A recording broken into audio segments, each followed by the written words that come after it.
What's our seat number? Bonus. I don't have a quiz this week, Mm-hmm. but I do have one of those cool, here's something I'm going to read from the internet things.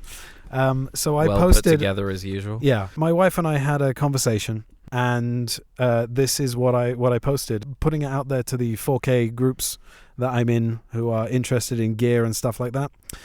And I wrote as follows. So I'm turning 40 in July. My wife has been nagging me to skydive with her as my quote-unquote birthday present. I begged her. I begged.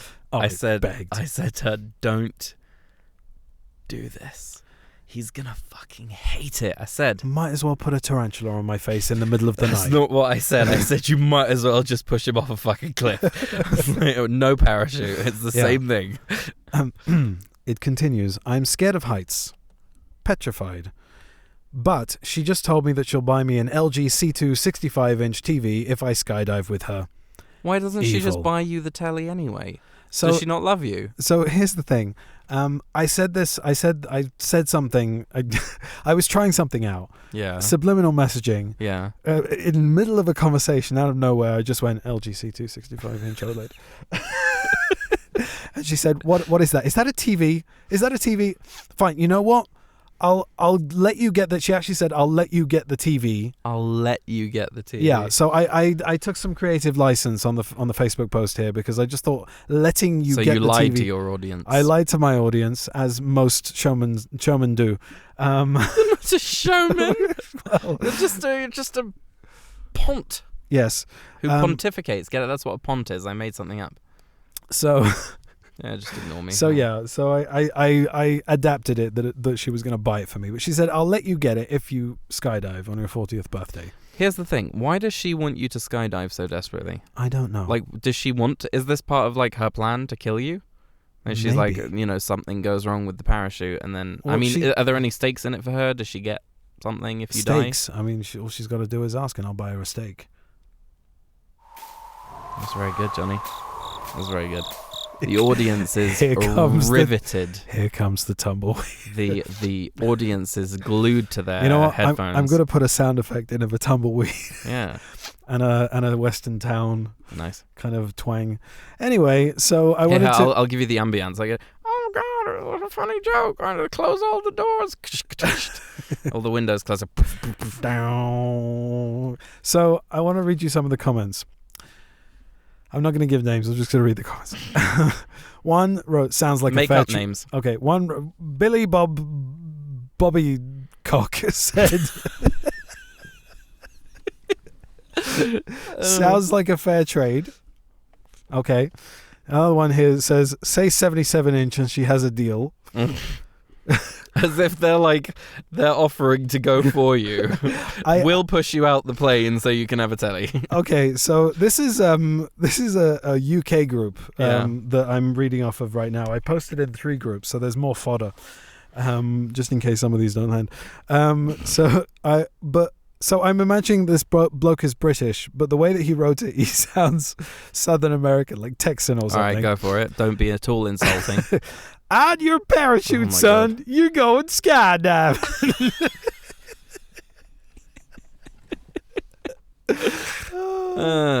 Okay, somebody else has said, "Whatever you decide, make sure you're not the one packing her chute, just in case, as you don't want to be accused of anything whilst watching your new TV." Somebody else wrote here, "Make sure she means a new one and not second-hand.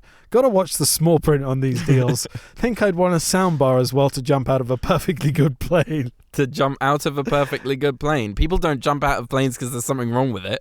And well, I mean, they do, I suppose. But I meant like in her, let me explain. What she wants him to do is she wants him to jump out of an airplane for fun. Yeah. Not because, we're not sinking, we're crashing. But Yep. because she's crazy. Make sure her will is made out to you. Check her parachute yourself, just in case. That's the second one that sort of, Dark, yes. said maybe you'd tamper with the parachutes in some way. Yeah. How do they know that she won't tamper with mine? Right. I'm more worried about that. Okay. Do you like the Mission Impossible movies? Just roleplay as Ethan Hunt or something. Hum the theme tune to yourself as you jump out the plane. Should help keep the nerves But that away. goes without saying. You'd probably do that anyway. Right. That's not the point. You'd probably, as you were going down, you'd be like, Benji, open the door! That would be what you're doing while you're going down. But also you'd probably be going, I've just shit my pants! Somebody else wrote here, do it, man. I parachuted out of the first plane I was ever on. What? Does it say anything more about that? Like how old he was? No, or, no? nothing. His parents threw him out, came attached to a parachute. Toddler out of a plane, yeah. Just remember, you haven't technically flown until you land. I don't know what that means. What does that mean? No idea. Some of these are ridiculous. I wouldn't risk my life for 65 inches. That's what she said. Yep. Haha, do it. My friends all predict an early death for me because I actually enjoy heights and go out of my way to seek that thrill by hiking and skydiving and such. Yet, if a spider walked across the floor, I would be standing on a chair and screaming like a 5-year-old. Humans are odd to say the least. Well, Or somebody else writes here, or just go buy the TV yourself. that's fair. I mean, you could do that. You know what you could do? I didn't say I wouldn't. I replied, it was an empty bribe as she had no idea what sort of price she was agreeing to, which is true. I would never ever jump out of a plane for a TV. Imagine you the jump. Learn how to write, Jonathan Rossiter Axe. Imagine you the jump. Get the TV and it's got one dead pixel. Man, this guy's got your number, hasn't he? Yeah, he's a man after my own heart. Sorry for naming and shaming you, Jonathan Rossiter. You really shouldn't be doxing people online. Yeah. Wouldn't do you much good to get a new panel if you have a heart attack on the way down and can't enjoy it. That's wow. True. Yep. So this is the Empire Medical Physio Group. Please learn how to read. Oh my God. We need to get to the actual content of the episode at some point. Just lift your legs on landing. I didn't and broke my ankle. I just replied, shit. Tell her to buy the TV first. Then when you're in the plane, get her to jump first and tell him you changed your mind. Sorted. It's not a bad plan. She'd probably see it coming and say, you go first. Okay. You'll go first. And somebody else here wrote, that's an awesome TV. I don't think you have a choice but to do it. Well, you got a point there, my friend. Are you really considering this? Are you going to jump out of an airplane? Well, no, because she's probably not gonna buy me the TV because she said I'm allowed to buy it, and then she found out how much it actually costs. So it's all empty anyway. Do you think she's going to drop it, or is she going to make you do this anyway? I don't know. She hasn't talked about it in a while. She's probably planning it as we speak. Yeah, she's probably planning to like drug me, blindfold me, and then throw me out of the plane. What, and steal your spleen at the end of it? My spleen? Yeah. Get a kidney. Why? Well, I mean, if she's drugging you and you wake up on an airplane, you might as well be missing a kidney.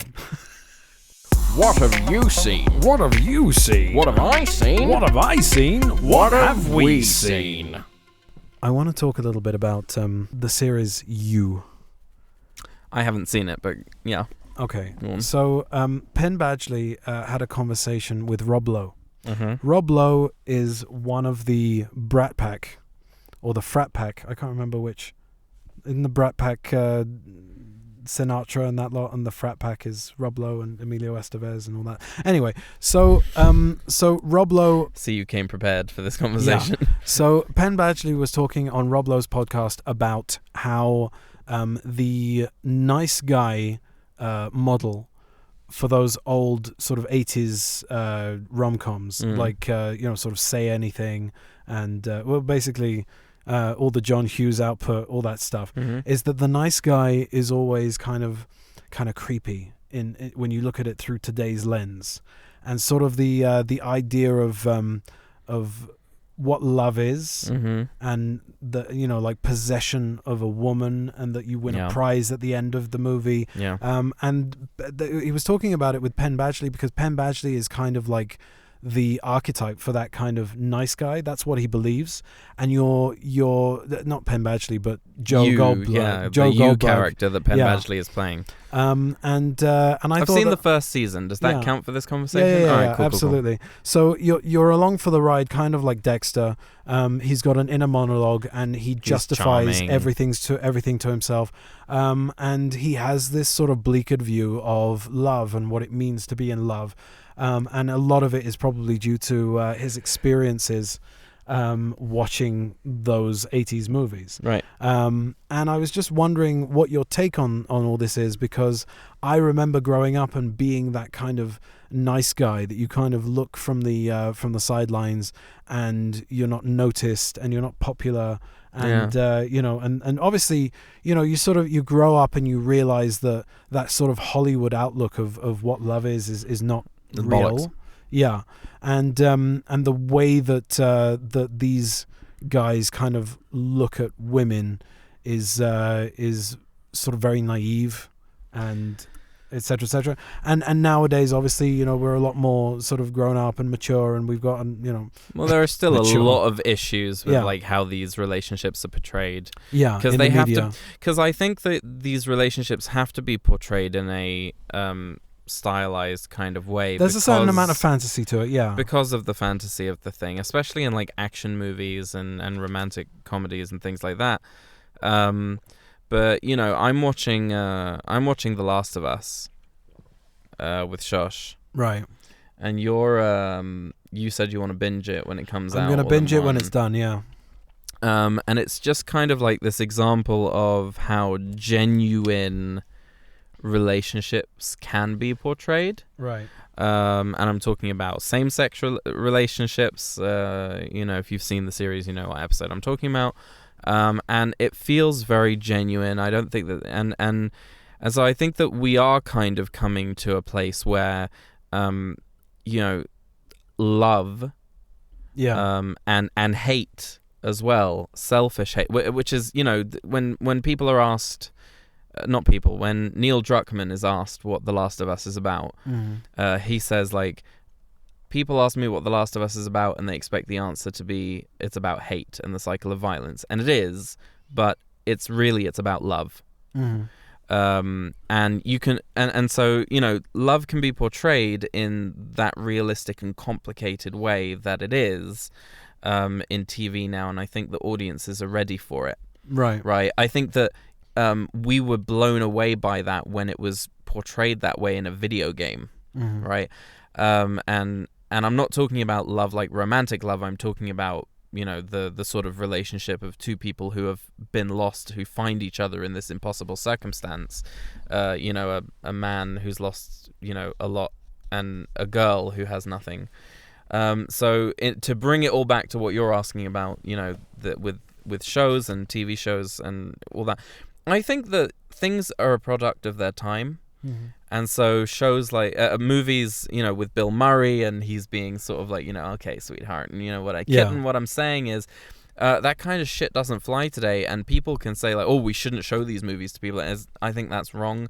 I think things are a product of their time, and TV shows, from even Supernatural with Sam and Dean is like, womanizing and being very, very inappropriate. Yeah. Which still makes Joey much less lovable nowadays. Right, exactly. There are a lot of these things where you go, that won't fly today. But you have to look at it through the lens of when it was made. Yeah. So I think that we're definitely starting to see more mature stories being told in this kind of because it is complicated. It's very, very complicated, and the motivations for people doing what they do and love it. It's a very multi-layered thing, and it's not just about kiss and the credits go and whatever. But I'm interested to see where we go from here. I mean, if you've watched Ted Lasso, I have. Yeah. Just the way that not necessarily love, but the way that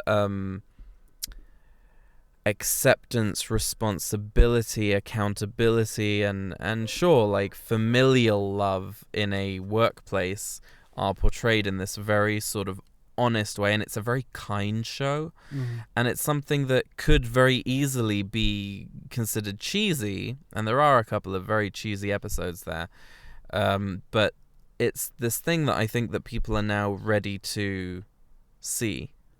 Right. Does that answer your question?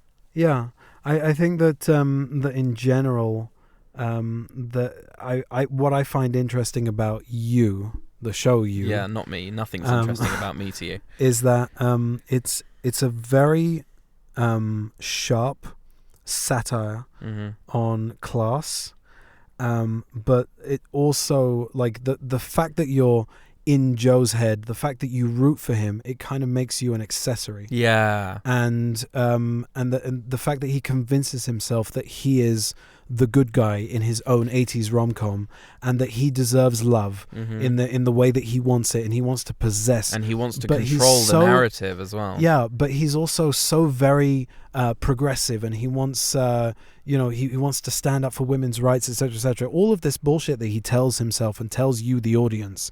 I just think it's very interesting to watch him being he's not really an anti-hero. He's kind of as He's Penn, a villain. Penn Badgley says he's a villain. But what's interesting is that you find yourself subconsciously rooting for him, and I like that. It makes me feel dirty. It's kind of, there's a couple of reasons for that. Is because Penn Badgley is very likable. He's very charming. Yeah. It's baked into your mind that if this is the main character of the show, Yeah. he's the protagonist, he's who you're rooting for. Mm-hmm. Unless he's doing things in a moustache twirly way, Yeah. right? You're going to, like, even when you're, again, I'll bring it back to The Last of Us because that's what I'm watching at the Right. moment. When the characters make very questionable decisions because they are the main characters of the show and they're likable, Mm-hmm. you're kind of letting it go, but in the real world you would not accept any of the decisions that they make. Right. And the thing about Dexter was that also, it was presented that he was a sort of dark avenger, Right. right?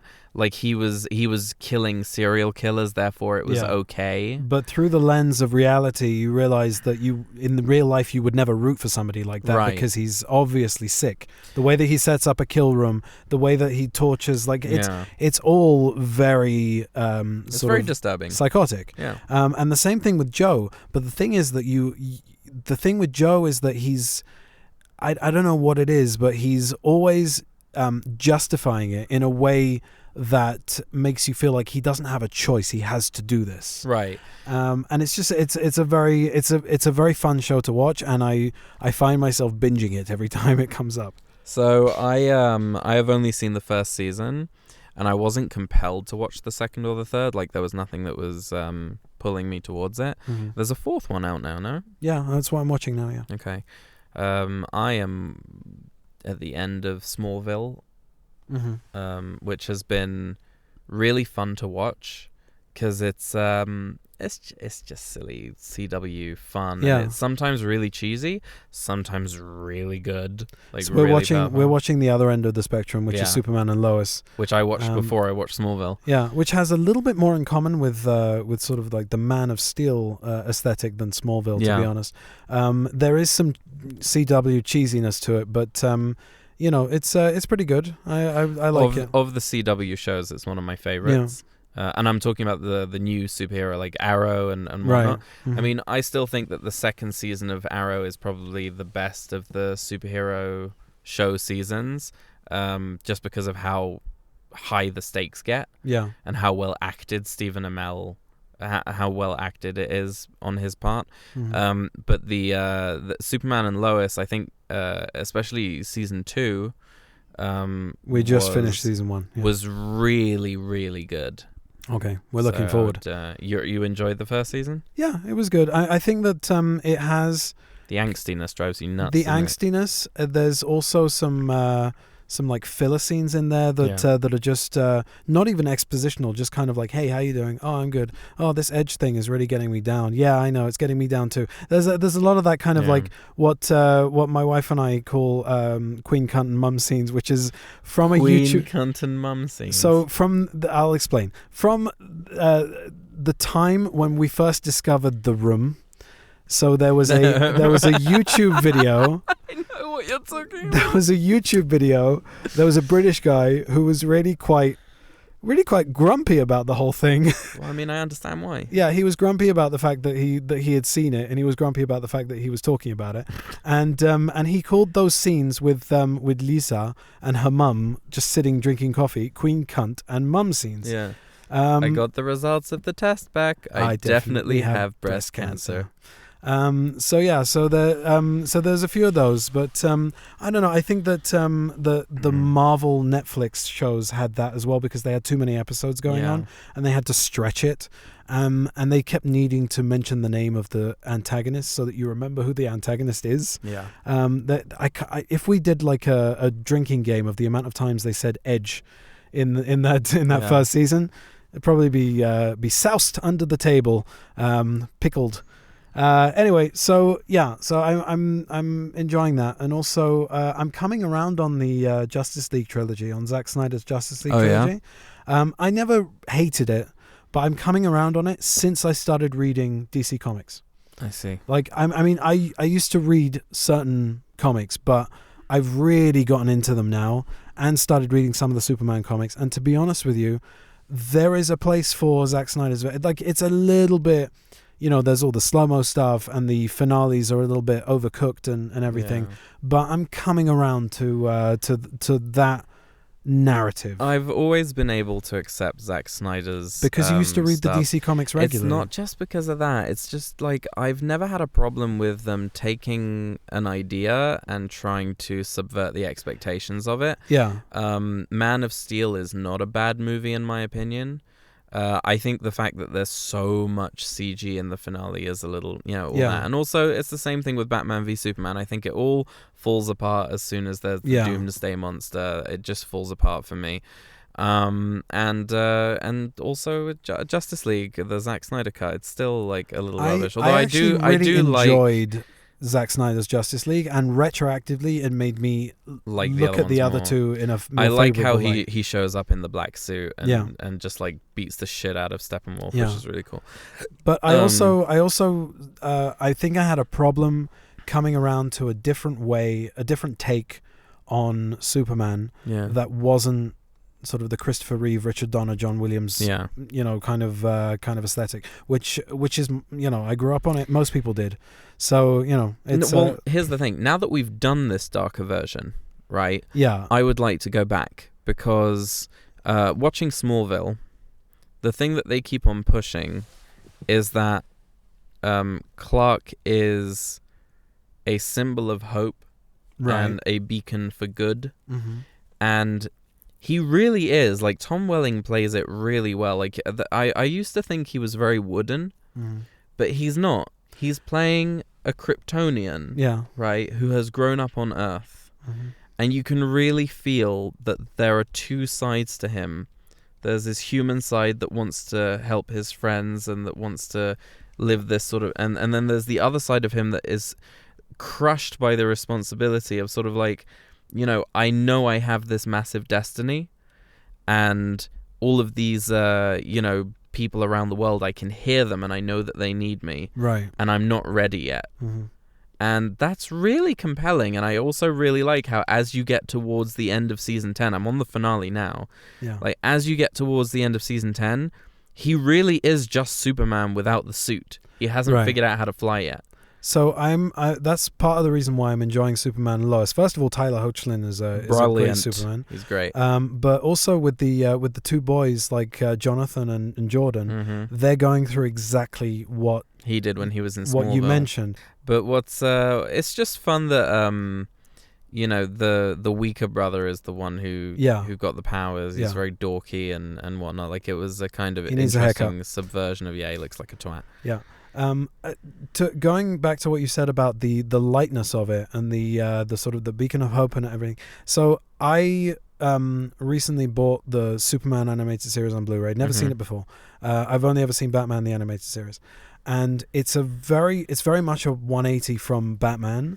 Yeah. It's a very bright show. It's a little bit more cartoony. It's a little bit more cheesy. It's a little bit more aimed at kids than Batman was. I went back and I watched On Leather Wings, which is the first episode of Batman the animated series, and it's really quite dark for a kid's show. I'm nodding, sorry. Right.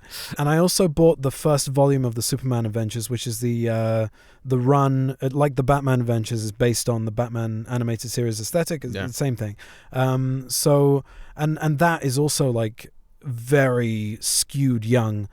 And I just thought sort of reading those comics, there is a sort of yin yang about Batman and Superman, and Superman should be bright and breezy and slightly cheesy. Well, I think the thing is that he should be, but there should be room for the darkness Zack Snyder is. And I'm not just talking about when he's on Red Kryptonite or anything like that.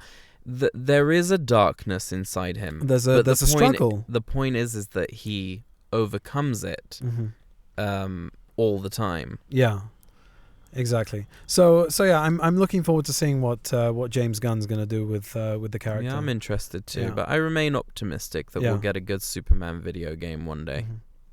One day.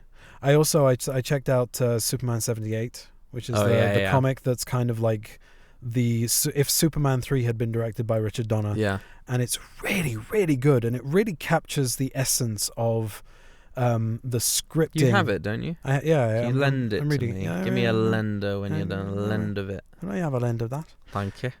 So yeah, I really love the way that it's scripted as well. Is very authentic to the Donner style, and it really does feel like it could have been Superman 3, and it kind of makes me wish it had been. Anyway, that's going slightly off topic, but that's it. I just wanted to chat to you about that. We went off on a tangent, and I enjoyed the conversation. Hope you enjoyed it as well. Yep. All right. Have a good one. Just turn that off. Turn that off. Turn that off. Bye.